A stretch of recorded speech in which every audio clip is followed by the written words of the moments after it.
Welcome to all. Myself, Dr. Mayank Kumar Singh.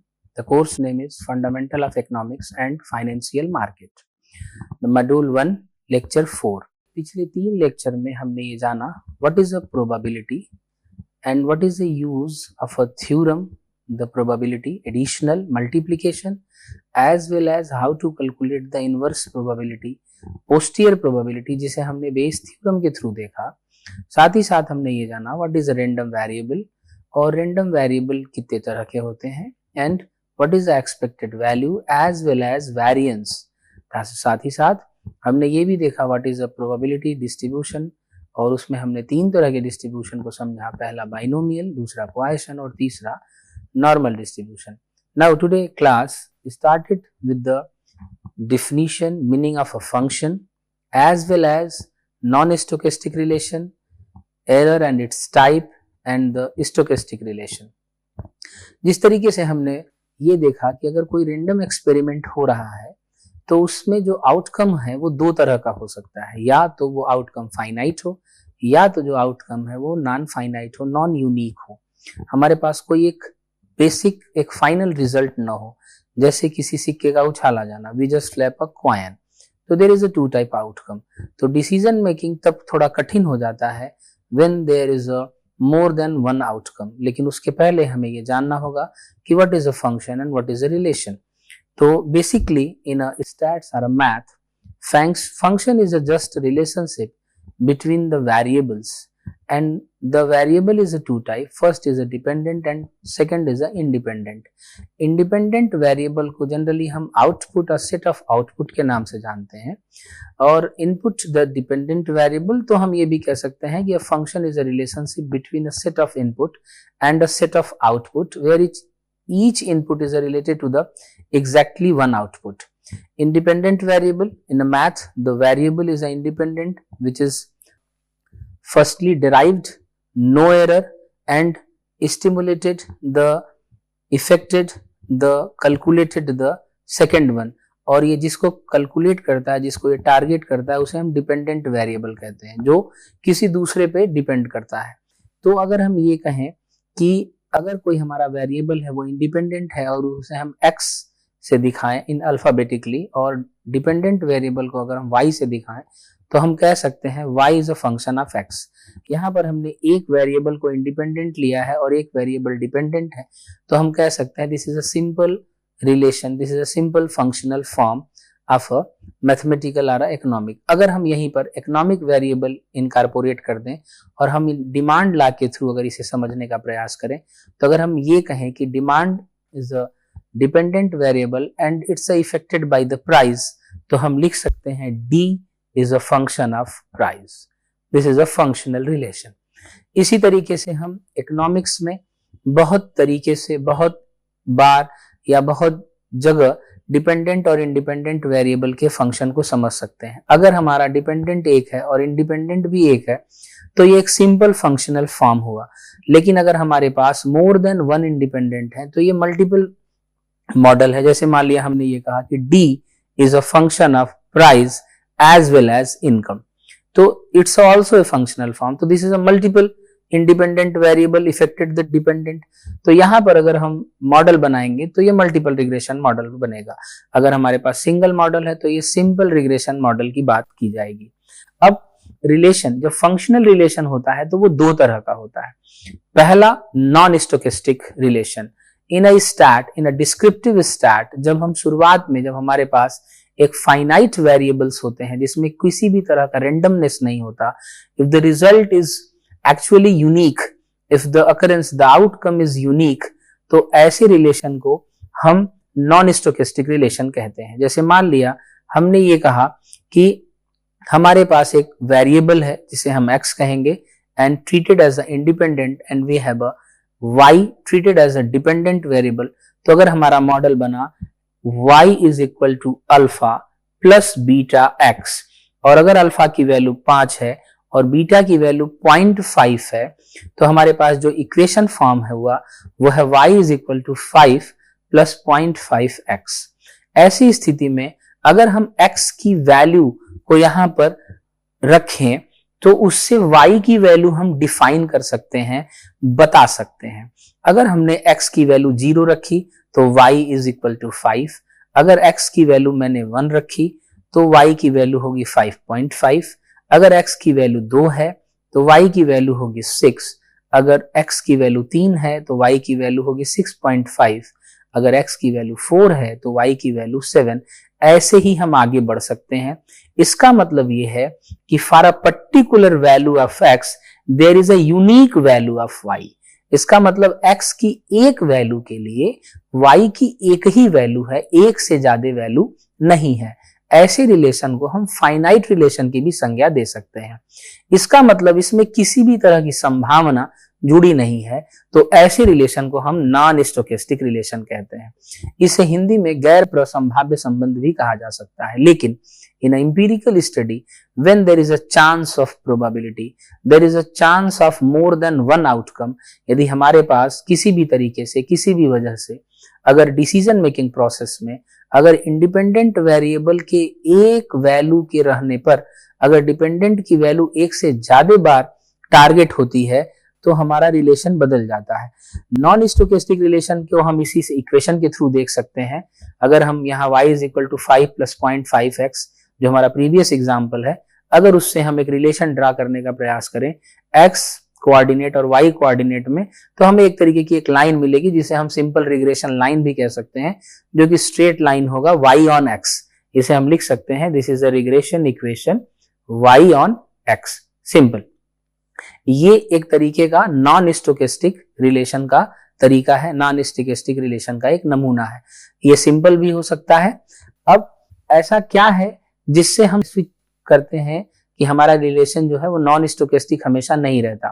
तो देखिए, जब भी हम रिलेशन बिल्ड करते हैं तो कुछ गलतियां हमसे होती हैं। वो गलतियां क्या हैं? पहला, द एरर इन वेरिएबल। जैसे हमने ये कहा कि the demand is a function of price, हमने ये कि स्टेबलाइज किया है, लेकिन हम ये जानते हैं it's not always true. Demand सिर्फ कीमत का फलन नहीं होता, या कीमत से के अलावा भी अन्य सारी चीजों से प्रभावित होता है। जैसे सामान्यतः हम कह सकते हैं demand is not only function of price, is also function of Y. तो हम ये भी कह सकते हैं कि जो हमारा फंक्शन है वो आय का भी फलन होता है। जो हमारा डिमांड है वो उस प्राइस के साथ साथ इनकम से भी डिपेंड करता है। इसका मतलब ये है कि अगर कांस्टेंट प्राइस पर अगर हमारी आय बढ़ती है तो हम अपने डिमांड को बढ़ा देते हैं, और अगर हमारी आय कम होती है तो हम अपने डिमांड को कम कर देते हैं। इसे हम माइक्रो इकोनॉमिक्स की भाषा में शिफ्टिंग इन डिमांड भी कहते हैं। इसका मतलब ये है कि जो हमारी मांग है वो आय के साथ, कीमत के साथ साथ आय से भी प्रभावित होती है। और अगर हम ये माने तो सिर्फ इनकम ही नहीं, अन्य सारे वेरिएबल भी होते हैं। जैसे मान लिया कि demand is also function of P as well as Y and also the relation of price of the related goods, जैसे कार और पेट्रोल, जैसे चाय और कॉफी। तो चाय की मांग सिर्फ चाय की कीमत से तय नहीं होती, वह कॉफी की कीमत से भी तय हो सकती है।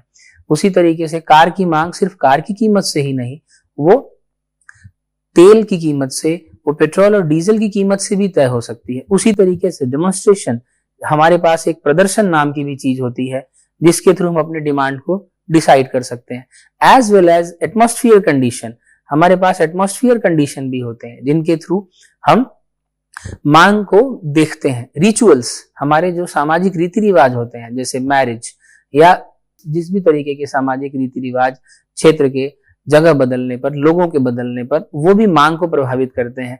And all the many variable is also affected the demand, but for the simplicity, सामान्यतः सरल भाषा में हम मांग को प्रभावित करने के लिए हम कह देते हैं कि all the things remaining the same beyond the price. कीमत के अलावा जो अन्य बातें हैं हम उन्हें समान मान लेते हैं, हम उन्हें ये कह देते हैं कि इनमें कोई परिवर्तन एक विशेष समय या किसी पर्टिकुलर पॉइंट ऑफ टाइम में नहीं होता। ऐसी स्थिति में हम ये कहते हैं कि price is only affected by the demand. ऐसी स्थिति में हम एक सिंपल रिग्रेशन बनाते हैं, वो है d is equal to alpha plus beta P, but it's not always true all time. ये हमेशा सही नहीं है। इसका मतलब हमसे एक गलती हुई, और वो गलती हुई कि we just omitted the weighted variable.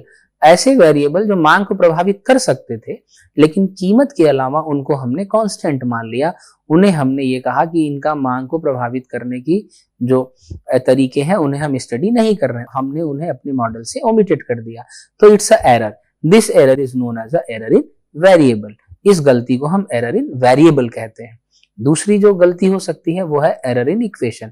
जब भी हम रिग्रेशन मॉडल इनकॉर्पोरेट करते हैं तो हम ये मानते हैं कि the relation is a particular linear, जो हमारा रिलेशन है वो लीनियर है। इसका मतलब कि अगर हम रिग्रेशन फंक्शन इनकॉर्पोरेट करते हैं, यदि हम रिग्रेशन बनाते हैं, यदि हम रिग्रेशन लगाते हैं, तो उसमें जो हमारी लाइन है वो एक स्ट्रेट लाइन होगी। लेकिन हमेशा ये सही नहीं होता। इन अ एम्पिरिकल स्टडी कई बार ऐसा देखा गया है कि the relation is curvilinear, non linear, cubic, quadratic, exponential, logarithmic, माने बियॉन्ड द लीनियरिटी। इसका मतलब ये है कि लीनियर के अलावा भी ऐसे बहुत सारे संबंध बन सकते हैं, लेकिन हम उन्हें इग्नोर करते हैं और हम कहते हैं कि the relation is a linear. तो यहां पर हमने एक और गलती कर दी, उसे हम कहते हैं एरर इन इक्वेशन। जो तीसरे तरह की गलती हो सकती है वो गलती होती है error in aggregation. Error in aggregation, when we just collected the data form is raw. जब भी हम डेटा को कलेक्ट करते हैं तो वो डेटा रॉ फॉर्म में होता है, चाहे वो प्राइमरी डेटा के रिस्पेक्ट में ही अगर हम बात कर लें, या हम अगर सेकेंडरी डेटा के भी रिस्पेक्ट में बात कर लें, तो अगर मान लिया कि किसी पर्टिकुलर ऑब्जेक्टिव को पूरा करने के लिए अगर हम कोई डेटा अगर हम लेते हैं तो वो डेटा का फॉर्म जो होता है वो रॉ होता है। लेकिन जब हम उन्हें प्रोसीड डेटा में जब हम बदलते हैं, जब उन्हें वो ऐसे डेटा में बदलते हैं जो हमारे काम के लिए हो, हमारे ऑब्जेक्टिव को पूरा कर रहे हो, तो ऐसी स्थिति में जब हम डेटा को एग्रीगेट करते हैं तो उसमें भी कुछ गलतियां हो सकती हैं। एक मिसिंग गलती हो सकती है, जैसे मान लिया कि लिखा हुआ है 396, हमने 369 लिख दिया। अगर किसी आदमी से हमने पूछा कि व्हाट इज योर इनकम, अगर उसने 17,000 बताया, हमने 70,000 लिख लिया, तो there is a error in aggregation. ऐसी गलती को हम एरर इन एग्रीगेशन में डालते हैं। और जो चौथी बड़ी गलती है वो है एरर इन मेजरमेंट। इसका मतलब जब भी हम कैलकुलेशन करते हैं, what are the calculation method, it's not important. अगर मान लिया कि अपने ऑब्जेक्टिव को पूरा करने के लिए हम मीन निकालते हैं, या हम स्टैंडर्ड डेविएशन निकालते हैं, या हम कोरिलेशन निकालते हैं, या हम रिग्रेशन निकालते हैं, हम चाहे जो भी कैलकुलेटिंग मेथोडोलॉजी इन्वॉल्व करते हैं उसमें भी गलती हो सकती है। क्यों? क्योंकि the method is not simple. कभी किसी को कुछ चीजें समझ में आ सकती हैं, कभी किसी को चीजें नहीं समझ में आ सकती, तो कैलकुलेशन में भी गलतियां हो सकती हैं।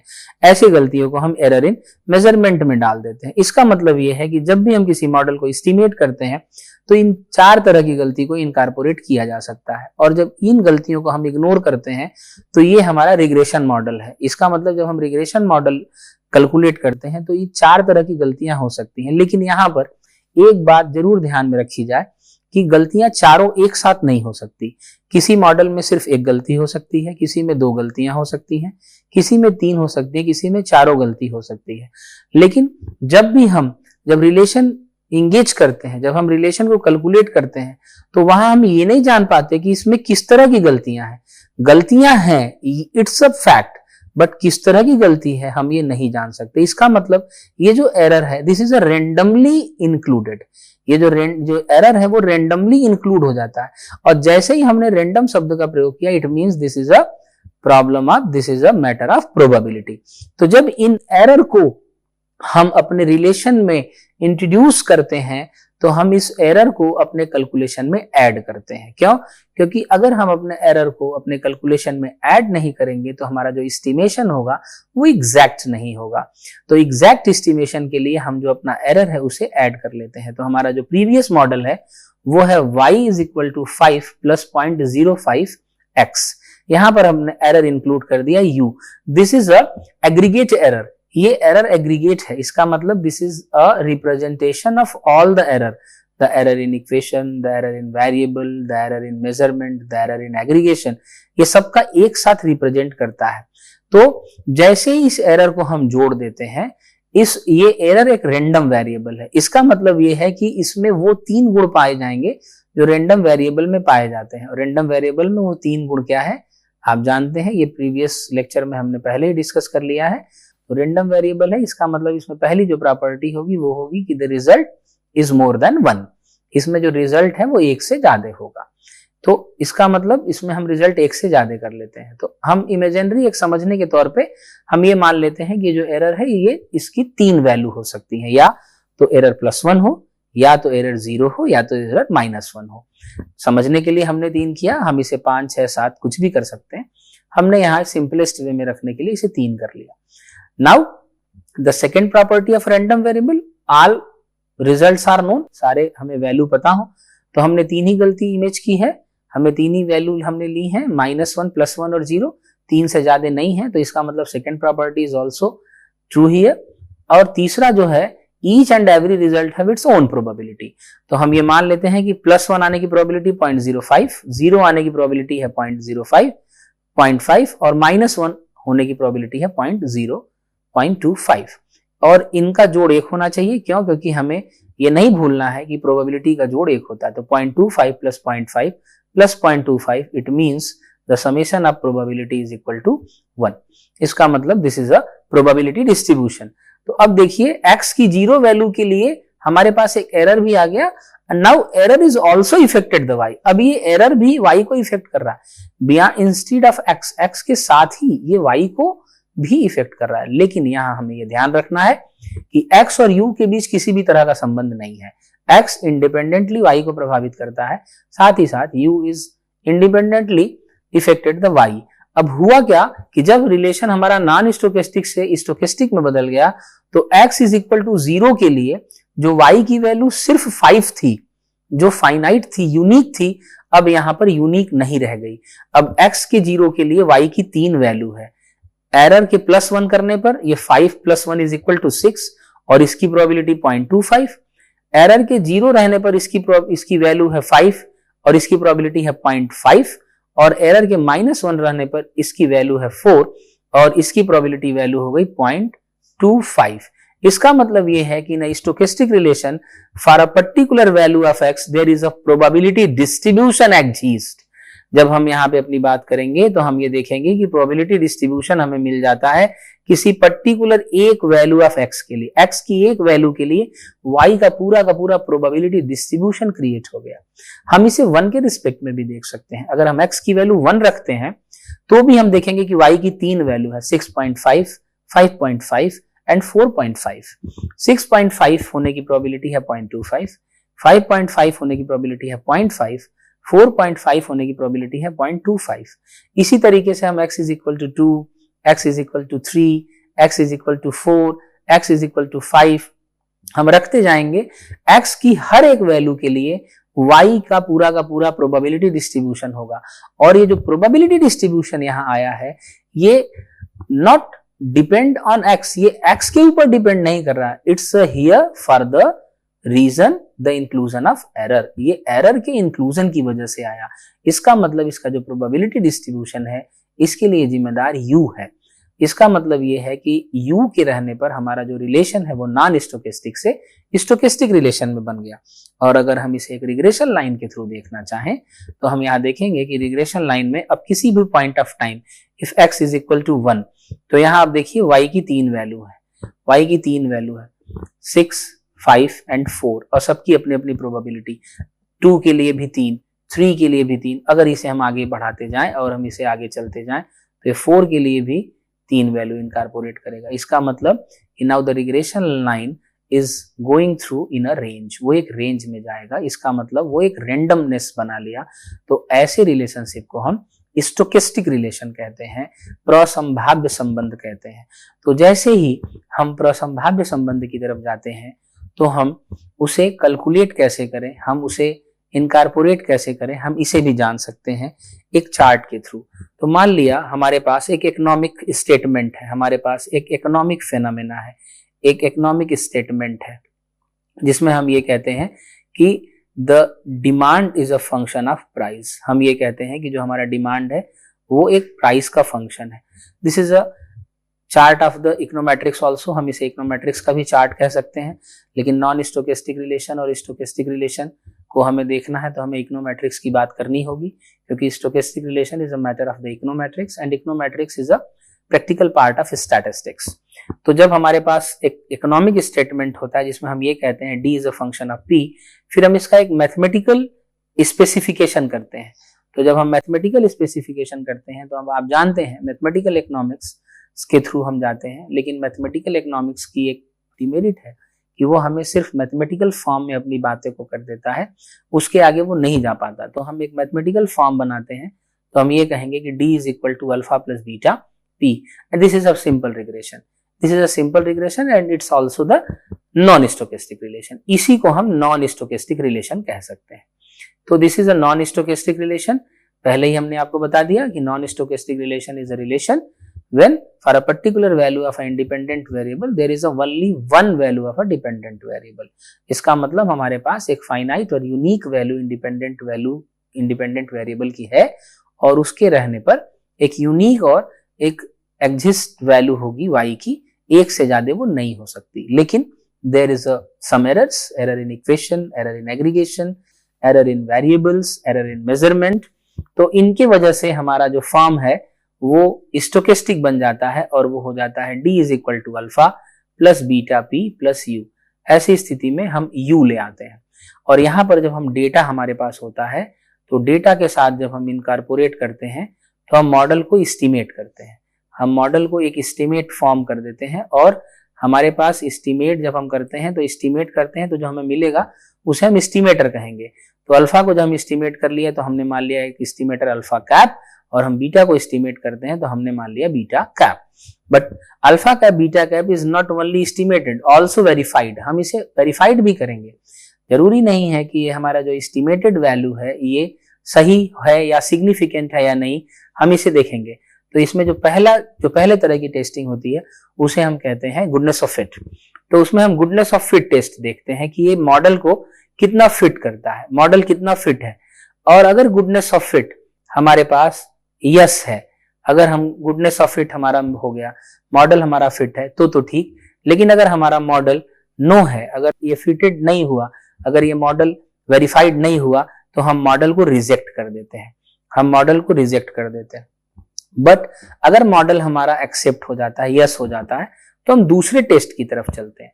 दूसरे टेस्ट को हम सिग्निफिकेंस टेस्ट कहते हैं, दूसरे टेस्ट को हम सिग्निफिकेंस टेस्ट कहते हैं। इसमें हम सिग्निफिकेंस टेस्ट करते हैं, इसमें हम एस्टिमेटर का सिग्निफिकेंस चेक करते हैं, उसमें जो हमने बातें जो ऑब्जेक्टिव हमारी जुड़ी होती हैं उन्हें टेस्ट करते हैं।